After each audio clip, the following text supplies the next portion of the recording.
So hello friends, welcome back to movie host. আজ কোনো anime explain করতে আসি না, আজ এক্সপ্লেন করব একটি কে ড্রামা যার নাম হলো স্পোকি ইন লাভ। এন্ড গাইস, এটি হলো একটি ghost related drama. I hope তোমরা এনজয় করবা। এপিসোডের শুরুতে আমাদেরকে একটি মেয়েকে দেখানো হয় যার নাম হয় ইউরি। সে ওইখানে মাটি থেকে একটি ফোন বের করে অ্যান্ড এখান থেকে সিনটি শিফট হয় আমাদের হিরোর কাছে যার নাম হয় গ্যাং। সে কি প্রসিকিউটর, একজন তাকে কল করে বলছিল যে ফোনটি পাওয়া গেছে। তখন গ্যাং ওই লোকেশনে গিয়ে ইউরিকে দেখে অ্যান্ড গ্যাং ভাবে যে ইউরি হয়তো বা মার্ডারার, অ্যান্ড অন্যদিকে ইউরিও গ্যাংকে মার্ডারার ভাবে। ইউরি বলে যে কালপ্রিটকে ক্রাইম সিনে আসতেই হবে, অ্যান্ড এটা বলে ওরা দুজন মারামারি করা স্টার্ট করে। ফাইটের এক পর্যায়ে পুলিশ আসে অ্যান্ড ওদের ফাইট দেখে মিসআন্ডারস্ট্যান্ডিং করে বসে, আর তখন ওরা একে অপর ওপর থেকে উঠে যায়। পুলিশ ইউরিকে থ্যাংক ইউ জানায় কারণ সে ডেড বডি খুঁজতে হেল্প করেছে। তখন ইউরি গ্যাংকে বলে তুমি আমাকে মেরেছো, এই জন্য আমি তোমার উপর কেস করতে পারি। অপরদিকে গ্যাং বলে যে তুমিও আমাকে মেরেছো, এর জন্য আমিও তোমার উপর কেস করতে পারি। আর তুমি এখানে জানলে কিভাবে যে এইখানে ডেড বডি পাওয়া যেতে পারে? আর তখন গ্যাং এর ফ্রেন্ড প্লিডং আসে অ্যান্ড গ্যাং ওর সাথে কথা বলতে থাকে। আর তখন আমাদেরকে ইউরির সিন দেখানো হয়। ইউরি একটি মানুষের সাথে কথা বলছিল অ্যান্ড এই মানুষটি আর কেউ না, যে ডেড বডি ইউরি খুঁজে ফেলেছে তার সোল। বাহ, সাহসী মাইয়া ভূতের লগে কথা কইতেছে, বাহ। আর আঙ্গ দেশের মাইয়া গো দেখো, তেলাপোকা দেখলেও ডরাই, বাহ। তো ইউরি কথা বলতে বলতে ওই ঘোষটি গায়েব হয়ে যায়।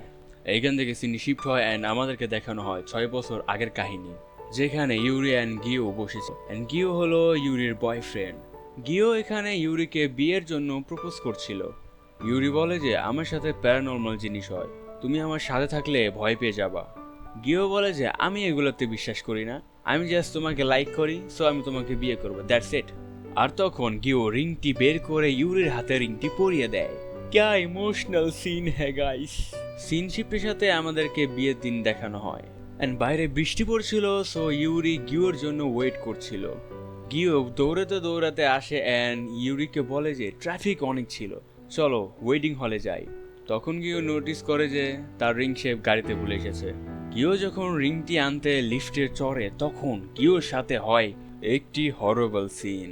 লিফটটি ওপেন হওয়ার পর সে দেখতে পায় সে একটি অন্য জগতে পৌঁছে গেছে অ্যান্ড তার লিফটে পুরো পানি ভরে যাচ্ছিল অ্যান্ড ওই পানির ভেতরে ওর পা কে জানি টেনে ধরছে। গিওর জন্য ইউরি চিন্তা হয়, তাই সে পার্কিং এ দেখতে আসে। পার্কিং এ এসে ইউরি যখন দেখে যে গিও পুরো ভিজে গেছে, তখন ইউরি গিওকে আস্ক করে কি হয়েছিল। তখন গিও বলে যে আমার থেকে তুমি দূরে থেকো, আমার কাছে এসো না, তোমাকে জাস্ট আমি টাচ করেছি তাই আমার সাথে এত কিছু হয়ে গেছে, এন্ড তোমার পিছনে ওই ঘোষ কি, আমি তোমাকে আর ডেট করব না, যাও এখান থেকে। আরে এইটাই না ওই পোলা যে কইতেছিল আর এটি কিছুই হয় না, চুতিয়া সালা। পরের সিনে আমাদেরকে গ্যাংকে দেখানো হয় যে কোর্টে একটি কেস লড়ছিল। এই ছেলেটি তার জিএফকে মেরে ফেলেছে, বাট গিওর কাছে এটা প্রমাণ করার মতো কোনো এভিডেন্স থাকে না, যার ফলে কোর্ট ওই ছেলেটিকে ছেড়ে দেয়। এন্ড এই ছেলেটির নাম হয় সিয়ংজে। নামটা মনে রাখো, পরে কাজে লাগবে।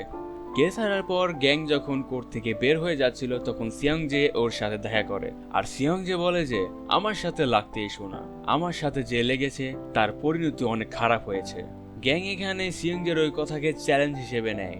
গ্যাং যখন চিফ প্রসিকিউটর স্যাংহুর অফিসে যায় তখন সে বলে যে এই কেস থেকে তুমি সরে আসো, ওর বাবা একজন পলিটিক্যাল পাওয়ারওয়ালা মানুষ, সো এই কেস থেকে আমাদেরকে সরে আসার জন্য বলা হয়েছে। গ্যাং ওর বসের মুখের উপর বলে আসে যে এই কেস তো আমি ছাড়বো না।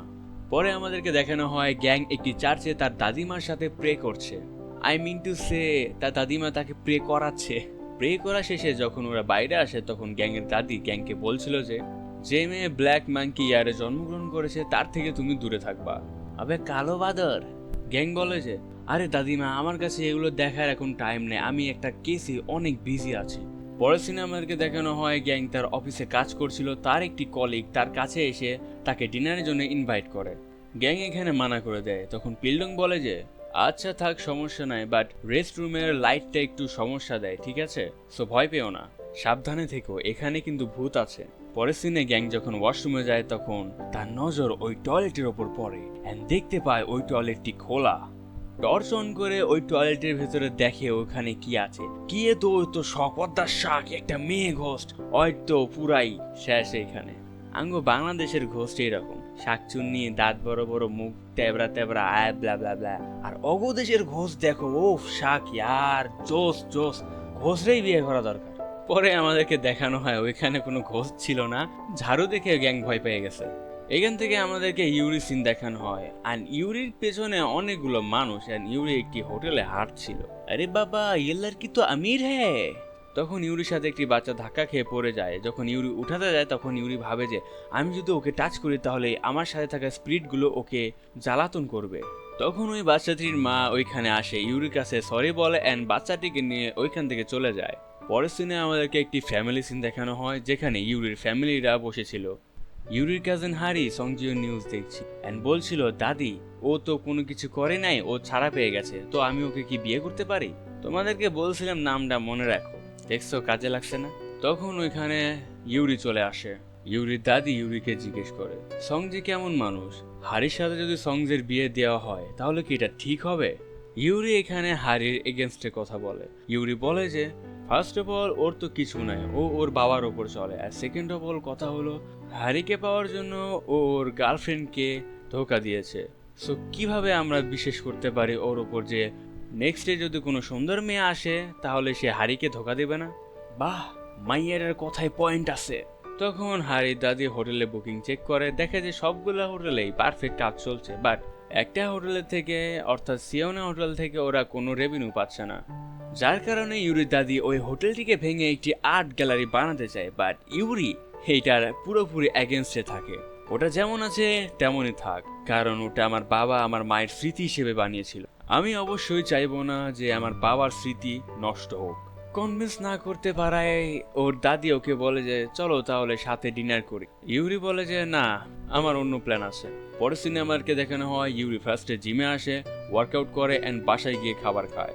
অ্যান্ড ভাই, ওই বেডে না ঘুমিয়ে ওর ড্রয়িং রুমে একটা ক্যাম্প বানাইছে, ও ওর ক্যাম্পে ঘুমায়। পরের সিনে আমাদেরকে গ্যাংকে দেখানো হয় যে তার ফ্রেন্ডদের সাথে রেস্টুরেন্টে বসে খাবার খাচ্ছিল অ্যান্ড সেই কেসের ব্যাপারে আলোচনা করছিল। এখান থেকে আমাদেরকে ইউরি সিন দেখানো হয়, যেখানে ইউরি ক্যাম্পের ভেতরে নোটিস করে যে একটি ঘোস্ট ইউরির ক্যাম্পের আশেপাশে ঘোরাঘুরি করছে। ইউরি তার ক্যাম্প থেকে বের হয়ে আসে অ্যান্ড বলে যে আমাকে ভয় দেখানো বন্ধ করে যা বলবে তা তাড়াতাড়ি বলো। আর তখন ইউরির একটি ফ্ল্যাশব্যাকের সিন আমাদেরকে দেখানো হয়। ইউরি একটি বৃদ্ধ মানুষের কাছে গিয়ে বলে যে আমি ঘোস্ট দেখতে পারি। তখন ওই বৃদ্ধ মানুষটি বলে যে you are the gifted one who can see the ghost. সবাই ঘোস্ট দেখতে পারে না, সো তুমি যদি ওদেরকে দেখতে পাও তাহলে ওদেরকে হেল্প করো।